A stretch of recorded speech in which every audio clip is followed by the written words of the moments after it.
All right, man. Donald Trump gave the states, at least the governors, the power to reopen at their own discretion, to reopen their states. If you don't know, Florida reopened their beaches yesterday afternoon, and Gretchen Whitmer, Michigan governor, kind of made a statement yesterday. Also, we're going to talk about some of the violators in Detroit. Some numbers came out. I'll link both articles in the description. An article link about just how disobedient Detroit has been against the stay-at-home policy. Let's get into it. Hit that subscribe button, bell icon button. More to see sports talk in the building. We talk some news too. So check out our current Detroit news playlist. So we got you talking about Lions, Michigan. You know about Pistons. We got you all the way through, man. So check out the playlist, man. Stay current on what's going on. If you can't, catch the videos as they come, or live streams or premieres as they come. But basically, they working on strategies where she said they might open up our region. It's been some talks about, doing some testing for the workers, like DDOT workers, every day. So they trying to find a way to test them and get fast results. But Ohio is opening back up, but Ohio has listened to the stay-at-home order, okay? They have significantly less cases and deaths than the state of Michigan. So a lot of other states like Texas, who don't have that many deaths, and their numbers are lower than Michigan, they're probably going to open back up faster than us. They've been talking about opening up before Trump gave the go-ahead this week. So, this is what happens when, Detroiters don't listen. It's Oakland and it's Wayne County who got the most cases. It's a lot of counties in Michigan, Upper Peninsula, West, North, that don't have that many cases. So they're going to open up first. They're going to open up those regions first. But the thing about it is, a lot of those, this is an industrial state. So a lot of those regions are plugged in to what goes on to the high-risk regions like Detroit and Wayne County. A lot of them, they make parts, for places that go to Wayne County. So if the Chrysler and the Fords and the GM plants and the other, tier 1 and tier 2 plants are not running, it don't make no sense to send them back to work, because that's a direct plug there. That those jobs are tied to the factory jobs and other things of that nature. But she said they are considered opening up our region. They're going to just take a look and let the analytics tell them how to open up. But you're going to see West Michigan open up. You're going to see everything but Wayne County and Oakland open up immediately, I believe, man. And she can do it. Donald Trump said you do it at your own discretion. But when the numbers so high, like us, New York and LA, and I get LA, I get New York, it's so big and it's so mushed in, especially New York. I get Chicago, it's a big city. But, we just wasn't listening. I'm going to get to the numbers as well, too. Should she open it back up? They're not listening no way. You know what I'm saying? And a lot of people, they got their 1,200, right? And all of a sudden, oh, no, we shouldn't go back to work. It's not safe. You guys are having parties. And I'm going to explain this. They wrote out so many citations. Every time I look up, you guys are having people at your house. Y'all having barbecues. Y'all at the park and more than 10 people together.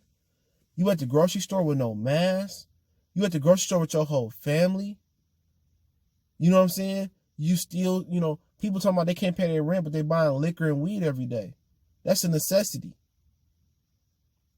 Okay?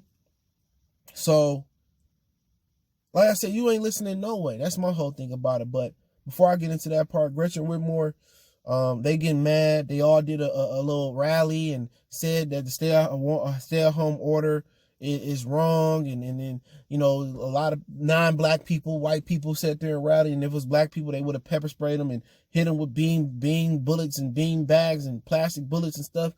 And they mad at Gretchen Whitmer. And they got a right to be mad, to be honest, because their region, have been paying attention and they have been listening to what they're supposed to do.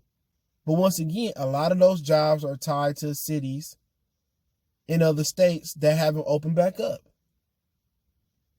So you have to look at that as well, too. But she's doing the best job she can do. So you want her to end the stay-at-home order and everybody in the state go back to work, right? And then people get sick. And it may not happen in the summertime. You may look here and they might not have a cure or a vaccine, and it's coming back and it's getting cold again. Get to October, November, and people getting sick again. It's going to resurface. So they have to find a vaccine or antidote to clear it up. So people have to understand it's going to come back. I mean, everybody know that. Just like the flu come back around every season. You have some cases through the summer where people keep the fan on, or they're in a cold hospital and fluid building up in their lungs and stuff of that nature. But she said they're going to take a look, and May 1st, they might, ease the stay-at-home order to basically, chop it up at a time and let one region start, another region start. But Michigan, a higher risk, I wouldn't be surprised if they extended it another 30 days and they gave us another $1,200. Same thing for LA County, same thing for New York City. Don't be surprised if they don't extend it for another 30, maybe, more days. That's the high-risk places. Chicago, places like that. A lot of cases going on. But the city of Detroit, has been doing horrible. They said they broke up 27 parties. They shut down 20-something businesses that's been operating, that shouldn't be operating as essential, but they non-essentials. They have wrote 1,600, I think they said they have wrote 1,600 warnings, and they have gave out like 700 and something citations. And I heard them citations isn't cheap. And I don't have the numbers in front of me, but it's something like that. All right? They've shut down parties. You know what I'm saying? So at the end of the day, those like $350, $400 citations if you got one. 27 parties, Detroit, that is shut down. Are we that ignorant? And the same people that's crying about, going back to work ain't safe, they're the same ones at those parties. Those non-essential businesses, why were you open? And you know how they found out? Because people in Detroit called the hotline and snitched. But somebody shoot up the street right now, ain't nobody seen nothing. The police come asking, ain't nobody seen nothing. Somebody beat up grandma at the corner while she going to, pay her bills or cash her check, ain't nobody seen nothing. Somebody stole the wheels off somebody's car and people seeing it, the police come around, I ain't seen nothing. But all of a sudden, now we got eyes in the sky. Everybody want to be a community when it comes to this coronavirus. We gotta be a community regardless. It takes a village to raise kids. It takes a village to be a strong community. So those who snitching, and I won't even call it snitching. If you're a law-abiding citizen, you're a 9-to-5 worker, that's your duty. Keep that same energy when motherfuckers stealing people's cars and pushing people's cars, and when people out here, fighting and shooting and stuff. Keep that same energy. It's not snitching if you a law-abiding citizen. You go to work every day. You guys can make the observation out here that, it's more than 10 people at the park, or it's a party up the street. Keep that same energy for the crime rate, for the crime in Detroit, and the crime rate will go down. Stop protecting these hoodlums. Stop protecting these kids. You know what I'm saying? The thing about it is, if you tell on the teenager that's just breaking into cars per se, you tell on him, you might save him from getting his head blew off. He might go to jail, or he might get a near miss and get back out there. He might change his life. You might have saved a life. You might have saved a life. Real talk. So at the end of the day, if you a lot of these guys and gals out there, y'all can see and make an observation. Y'all can call the cops when people gathering or non-essential businesses are open, when people having parties. You know what I'm saying? When people at Rouge Park, you can call when somebody kidnapping a girl, or your kid, your daughter working up the street, and somebody in the van trying to put her in the van. You think all these girls like on Gratiot getting thrown in the vans and don't nobody see nothing? This is a city that still got about 600,000 people. At one point, it was 2.5 million people in the city. A lot of people went down south. A lot of people got the hell out of it. You go to Atlanta, there's more Detroit people in Atlanta than anything. North Carolina, South Carolina, a lot. You can't tell me that people ain't seen nothing. All of a sudden, y'all can see because, y'all, I ain't got nothing to do. Let me snitch. Oh, let me call. No, keep that same energy, when we out here in the summer and these fools shooting up and down the street, call the cops.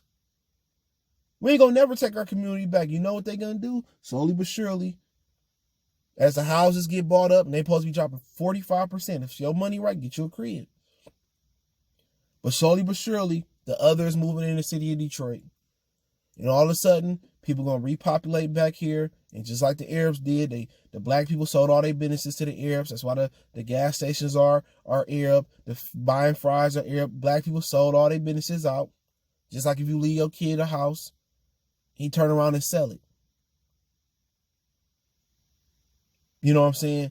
And go broke with the money. You should never sell your home as a young guy or a young gal. But before you know it, Detroit is going to be reverted back to what it was. It's going to be more white people. They're going to push the brothers out and the sisters out to the suburbs. That's why they got Section 8 in Canton. This is why they got certain places like that in the suburbs. That's what they want to do. That's why they did New Orleans like that. That's why the levees broke. So they can get the brothers and the black people out the city, and they can redo it and put the white people back in the city. So, like I said before, if you don't want that to happen, you got to keep the crime rate down. You got to, as a law-abiding citizen, you got to know what's going on in your community and let the police know. That's just the only way it is. You might save a life. You know what I'm saying? If y'all guys could sit here and tell what business it is and who throwing a party, you can sit here and tell who shot up the street, almost killed the little girl. It's not snitching if you a 9-to-5 worker. If you in these streets and you trapping and you doing dirt, hey, it's snitching then. You can't tell on the ops. But it's just my opinion. Motor Street Sports Talk. I'll link both articles in the description on the article link. Don't forget me on Facebook, Instagram, Twitter. You can reach out to me at any time on any of those platforms. You have a business question, inquiry, sponsorship, a video request, or you just want to chop it up. Twitter is the fastest way for sure. So, other than that, want to make a donation, Cash App, PayPal in the description. Best way to donate is to share the video.